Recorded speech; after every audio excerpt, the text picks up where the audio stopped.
Hello guys and welcome back to Custom Gamer. My name is Daz and this is the show where we talk about level design while playing cool maps. Today we're playing another entry in the Honey map jam. This is Dig's entry called Honey Theme of Digs. No points for originality with the name, I'm afraid. Could have been a little bit better. But the map itself is pretty cool to play, quite interesting, especially as Dig's maps tend to be a little bit more experimental in nature. Some of them have been very odd in the past. Certainly interesting to play because a lot of authors tend to be very traditional with their maps, whereas Diggs is just absolutely batshit insane most of the time. This one's a little bit more grounded though, although it does have some strange ideas in places, which I like. So, let's go and have a look, shall we?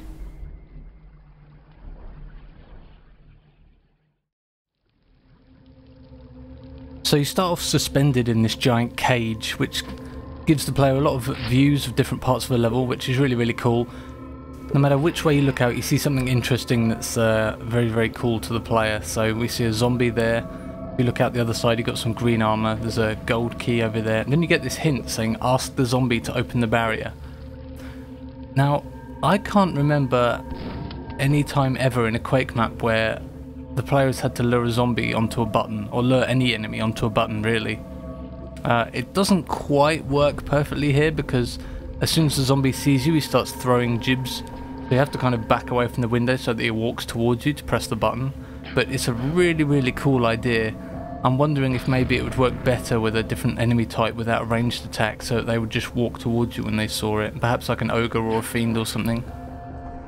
The setup here leaves a little bit to be desired as well, because you can't actually see the zombie standing there unless you actually look down out of the window. So it's really hard to spot him. I remember the first time I played this map, it took me ages to actually find out where the zombie was. So I was really confused at the beginning. I think if the zombie had been on a platform kind of at eye level of the player, so you could see straight to it, it probably would have worked a bit better. And then there's the whole thing of how do you teach players to lure enemies onto buttons? Because it hasn't really been done before, so there's not really a precedent set in Quake on how to do it. I think the kind of text on the screen is very heavy-handed. I'm sure it can be done more naturalistically in the map itself, by just kind of showing the player enemies walking perhaps on a walk path, and every time they walk over a button it activates and does something in the level. That could be quite an interesting way to do it, but you have to kind of show the player it multiple times until they realise that they can lure enemies onto buttons.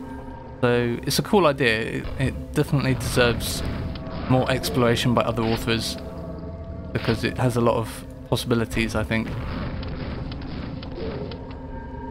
Now, another thing I wasn't too keen on in this map is that you spend a lot of time with just a shotgun, which gets a little bit annoying after a while because you're just killing things like ogres and fiends with just a shotgun. It's yeah, it gets a little bit dull after a while.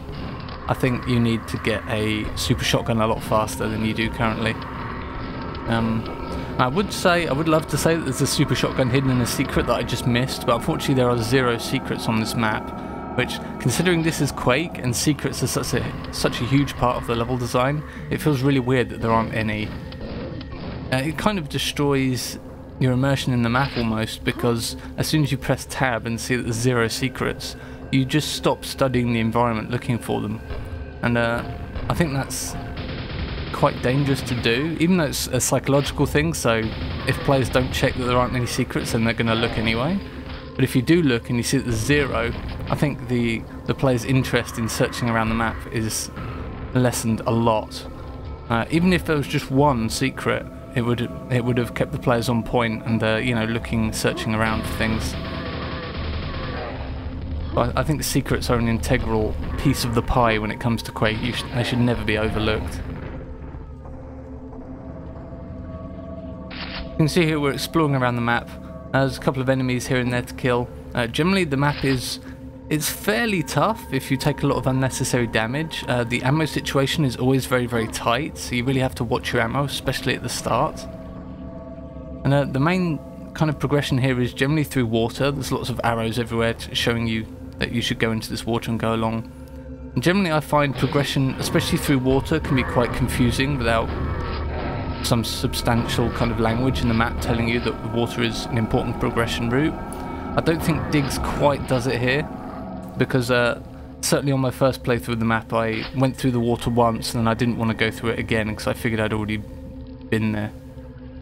And considering a water passage is like the only way to get to this area here, unless you're dropping down from above, then yeah, it gets a little bit weird.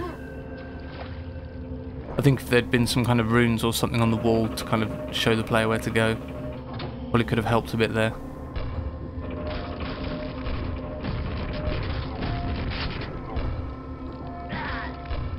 Clear out some zombies. Lots and lots of cannon fodder here.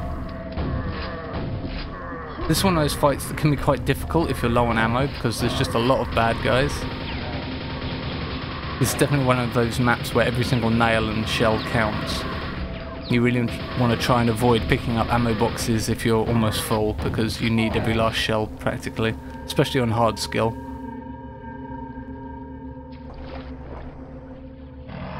You can see the honey theme is faithfully represented here. There's a lot of large open rooms, nice use of fog, great lighting. It's all very, very CZG-esque, so top marks for the style at least.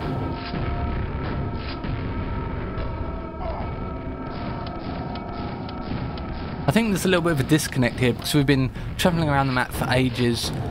We haven't really found any key doors that we need to get through. We haven't really seen any keys, apart from at the very, very start of the map. You see a gold key off in the distance, but that was absolutely ages ago in the player's mind, so I don't think a lot of people are going to remember where that key is right now when they've gone through 3/4 of the level like this. So it does feel a little bit weird. I think there could have been perhaps another key somewhere just to aid progression a bit. Here you can see we've activated this platform, which lets us back into our cage. We can go through to the other side now, and this is where we can get the gold key.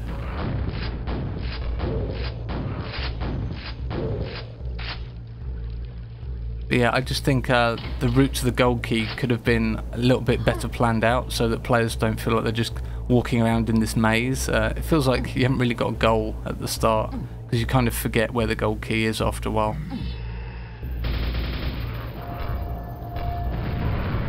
And this is the other kind of strange part in the level. You've got a silver key door up here once I get rid of all these ogres. It's an interesting silver key door in that it can be approached from either side. So I remember the first time I played the map I was kind of confused by this door because I'd been at it from both sides. I hadn't found the silver key yet. So I was like, well, what's it hiding then if I've already been at it from both sides? But there's actually a little hole in the ground underneath where the door is, which is a pretty cool thing. It's very, very Diggs-like. It's a bit crazy like that. But I kind of like it. Having a key door that you can approach from either side and then it's just hiding something in the centre. I like it a lot. This is another jump here which I really didn't like. It feels really unnatural. It feels like it should be a secret up here, but it's actually progression that you need to do in order to complete the map. There is an arrow pointing this way, but it just feels...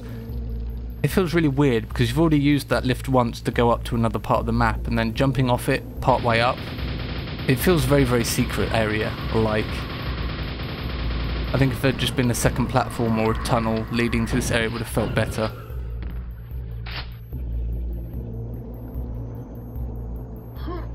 Got some more honey-style kind of, you know, mangled bars everywhere and lots of slime.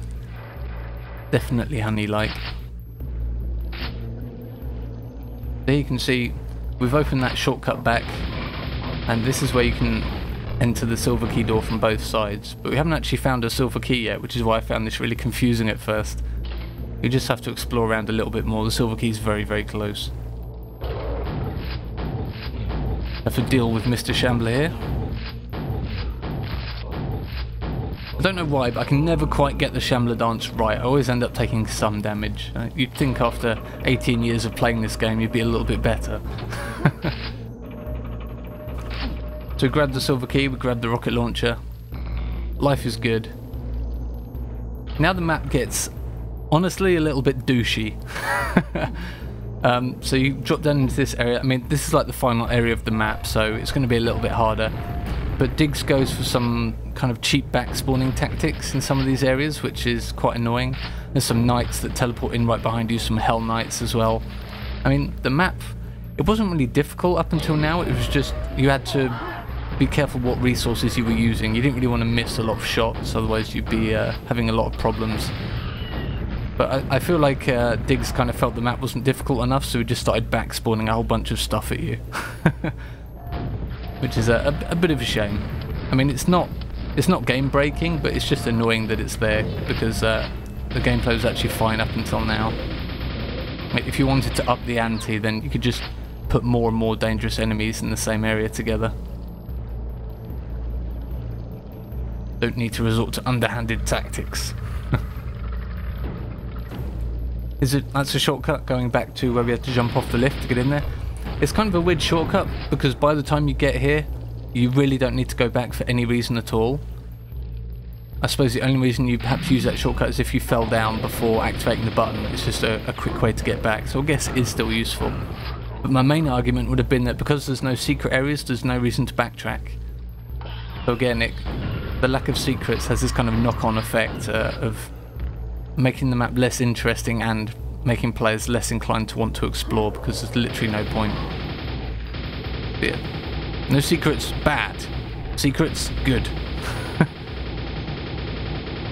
We take out the final Shambler. The final combat, I think it could have been, considering you've got such a large room here, it could have been more involved, perhaps have some waves and things like that. Could have been more interesting, but you know, what are you going to do? All in all, it's a fun map. The lack of secrets really hurts it, I think, but it looks nice, it plays well. It could have been a lot better with secrets and with some more interesting progression. Alright guys, I will try and get more of these map jam videos out as soon as I can. I've really been slacking on this, so I need to get more done because there's another map jam coming out maybe this weekend, I'm not sure. So I'm gonna be have a really long backlog, so we'll see how it goes. Anyway, I hope you enjoyed this video, and I will see you next time.